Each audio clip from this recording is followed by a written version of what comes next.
Mythes et légendes.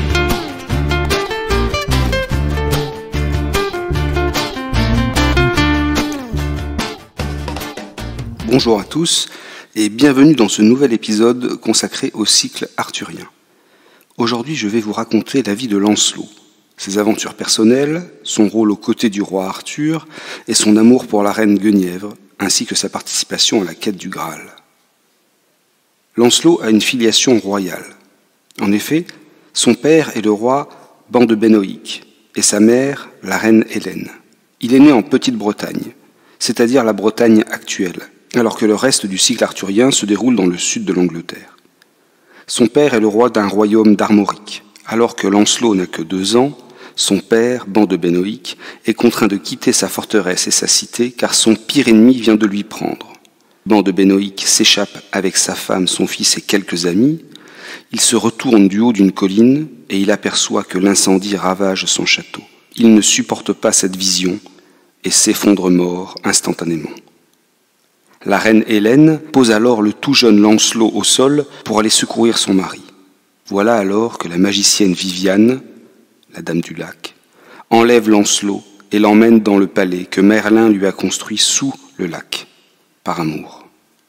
Souvenez-vous, Merlin est fou d'amour pour Viviane. C'est ainsi qu'il lui livre d'importants secrets concernant des formules magiques, ainsi qu'il lui offre un palais magique posé au fond du lac. Viviane, connue donc sous le nom de Dame du Lac, élève ainsi Lancelot, que l'on nomme Lancelot du Lac.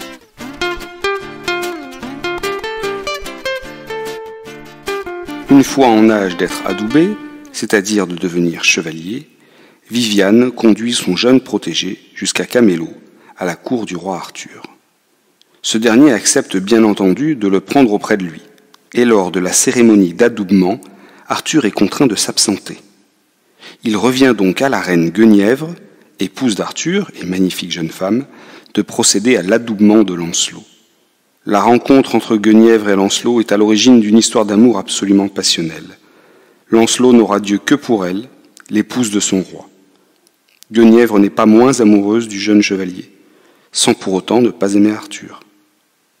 Récemment adoubé, Lancelot réalise un premier exploit qui marque les esprits. Il parvient à prendre un château guère éloigné de Camelot, château qui porte le nom de Douloureuse Garde.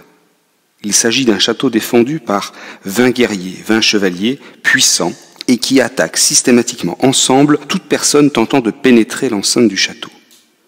Pour réaliser seul un tel exploit, Lancelot utilise un bouclier magique que Viviane, la dame du lac, lui avait remis.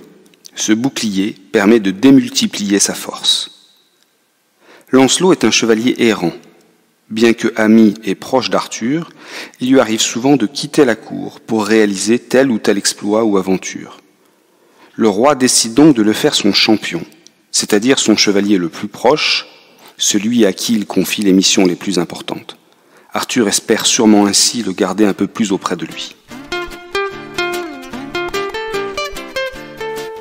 Un autre exploit de Lancelot est particulièrement éclairant. Il s'agit de l'enlèvement de la reine Guenièvre par le perfide chevalier Méléagant. Méléagant est un chevalier redoutable, puissant, aussi félon que Lancelot est fidèle.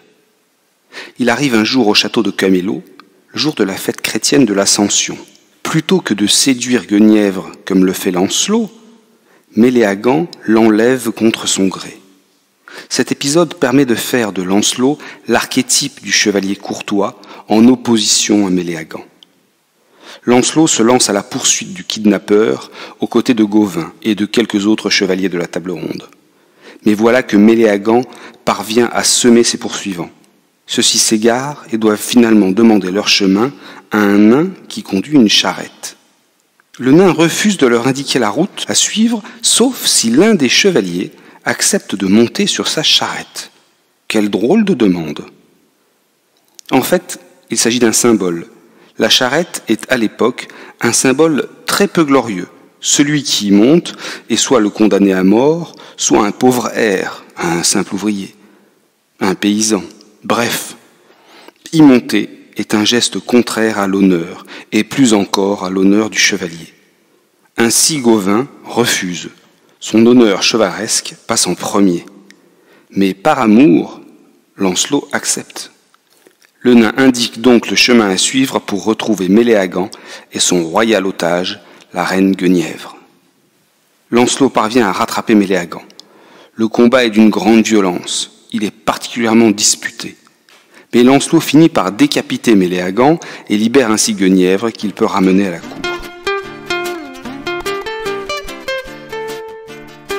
Enfin, quelques mots sur la quête du Graal. Bien sûr que Lancelot y participe.